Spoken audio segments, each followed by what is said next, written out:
thanks for joining us. I'm Mitchell Ringos. Spring Walk was held to raise awareness for substance abuse and overdose this morning. Meanwhile, New Democrat Party leader Andrea Horwath addressed Thunder Bay's opioid crisis. Emma Chilton has the details. Despite the rainy weather, dozens of dedicated residents came out to walk to raise awareness for the overdose epidemic. Many were seen wearing purple shirts to show their support for those who struggle with substance abuse and in remembrance of their loved ones who were lost to overdoses. The group started their walk at the Arthur Street Walmart parking lot and headed east towards the Cam River Heritage Park. The walk ended at a memorial tree that was decorated with purple ribbons, ornaments, and balloons. Walk organizer Carolyn Carl lost her daughter to drug overdose and wants to see change in the city. We have all come together and we are working hard at seeing change in the city. We need resources. We have a very broken system. There's lots of people falling through the gaps that aren't getting the services that they so deserve. There's not anywhere to go after they do the Balmoral Center. Lots of long waits. So we are dedicated to improving the services here in Thunder Bay. Many of those walking were affected by loved ones experiencing substance abuse and overdose, including Janine Desmolin, who was grateful to see how many people came out to show their support. I have lost a brother to addictions who overdosed a few years ago. And so I stand with these mothers, and including my mother who couldn't be here today, to walk and to just sing and drum for continued healing. And I think that's really what we're all gathered here for today. Some of us are recovering addicts like myself here, and I'm really grateful and honored to see so many come out. Meanwhile, New Democratic Party leader Andrea Horwath was supposed to fly into Thunder Bay on Saturday. However, due to plane mechanical issues, was not able to come.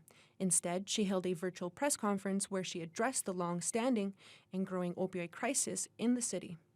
She states that she is committed to providing resources necessary to save lives, and if elected, she will build and fund the operation of a 40-bed detox center. We're also committed to rehab services that help support people on their journey once they've successfully completed detox. We know that the Aboriginal Youth Transitional Center needs to be also funded and supported, and we're committed to that as well. Carolyn Carl will be planning another walk next Saturday with the hopes of better weather and says everyone is encouraged to come out and walk. Emma Chilton, TBT News. And also this morning, the Viking Octantis cruise ship was the site of local welcoming ceremony. The majestic vessel arrived in the city at around 6 o'clock last night and is currently sitting at the Pool 6 dock. The welcoming event with city official was supposed to be held outside the ship, but due to the rain, ship captain Anders Steen invited the local delegates to come aboard instead. The cruise visits are expected to bring millions of dollars of economic benefits to the city this summer, and local officials showed their appreciation to Steen and his crew for helping make it happen. So we're thrilled that you chose us. Thank you to Viking Octantis for considering Thunder Bay and putting us on your schedule, and we're very pleased to have you back. We hope it leads to a long, fruitful, years-long relationship. So thank you very much. We're pleased to have you. Well, you know, it was really a great opportunity. We had a bit of a welcoming ceremony for the captain this morning, and you know, with the rain, they moved the ceremony from dockside on board the vessel for everybody. And you know, we had mayor and members of council. We had the CEO of our Economic Development Commission, the CEO of our Port Authority. And it was a great opportunity to actually see how beautiful and luxurious the inside of this vessel is. And also, you know, the wonderful hospitality by the captain and crew to the community leaders this morning. And it was an opportunity to do a bit of a plaque exchange between the ship and the city partners. And you know, really, we're looking forward to building the relationship with them over the years. The Viking Octantis is making a total of 7 stops here in Thunder Bay this summer. It's scheduled to leave at 5 o'clock Sunday morning for an 8-day cruise ending in Milwaukee, and will make its next stop here on June 24th. And flooding continues to wreak havoc upon many communities in the Northwest. In the Rainy River District, water has begun to invade homes on both the Couching First Nation and in Fort Frances. And as Adam Riley reports, water levels are set to surpass records from almost 75 years ago.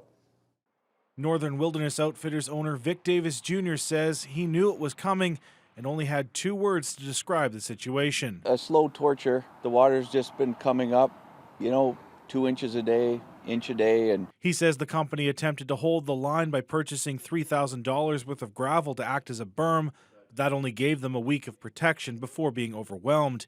He expects this weekend their main office, which was raised following the 2014 flood, will be under a few inches of water.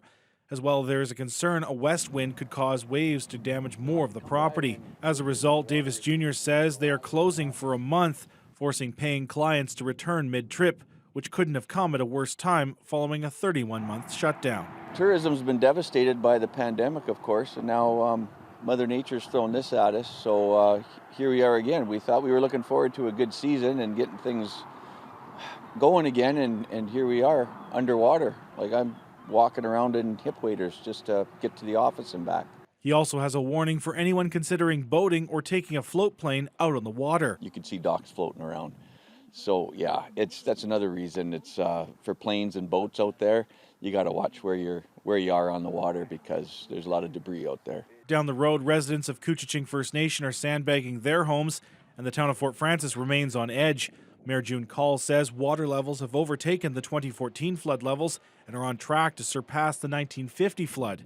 But fortunately, only part of the community is at risk right now. Coming from the western side now, we're doing okay. Water levels have gone down there a little bit. The Big Fork and Little Fork rivers, that was the big concern a couple of weeks ago.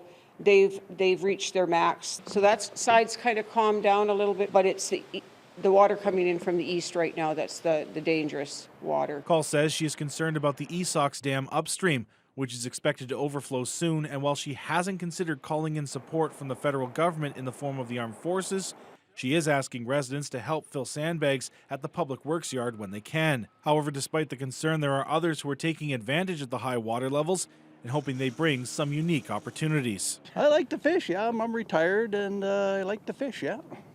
Any bites so far? No bites yet, no. But there's lots to choose from for spots here.